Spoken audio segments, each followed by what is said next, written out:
భారతదేశం నా మాతృభూమి. భారతీయులందరూ నా సహోదరులు. నేను నా దేశాన్ని ప్రేమిస్తున్నాను. సుసంపదమైన బహుదమైన నా దేశ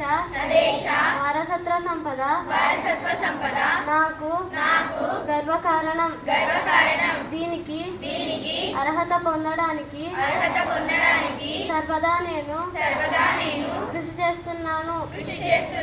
నా తల్లిదండ్రులను ఉపాధ్యాయులను పెద్దలందరినీ గౌరవిస్తాను. ప్రతి వారితోనూ మర్యాదగా నడుచుకుంటాను.